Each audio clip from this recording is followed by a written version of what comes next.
Следующий понедельник, 22 декабря, в России отпразднуют День энергетика. В преддверии памятной даты наши коллеги из телекомпании «Алмазный край» встретились с ветераном электросети из Мирнинского района Анатолием Падалко. Более 25 лет он трудится на благо родного предприятия, рассказывает Оксана Мезенцева.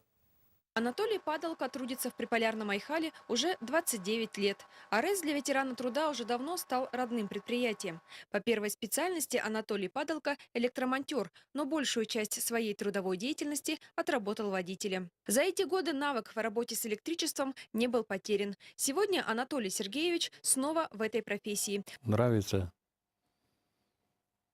Спокойная работа, так-то. Даем электричество, это радует.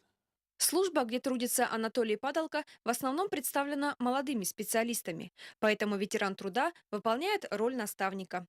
За долгие годы работы в северном поселке за плечами уже богатый опыт. По стопам отца пошел и сын Максим, который также долгие годы трудился в Аресе. Сегодня он работает по этой же профессии на одном из предприятий поселка. У нас работа непростая, могут быть экстремальные ситуации, так вот на него всегда можно в этих ситуациях положиться и поддерживает работу товарищей, и подразделение в целом в таких условиях отличается исключительной порядочностью. Редкий человек исключительной порядочностью и в быту, и на работе.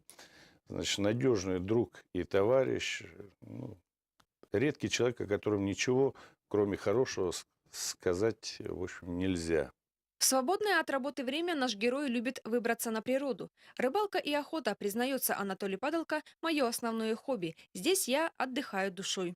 Уходить на заслуженный отдых ветеран труда пока не собирается. Еще поработаю, говорит Анатолий Падалко. Оксана Мезенцева, Андрей Шаповалов, телерадиокомпания «Алмазный край».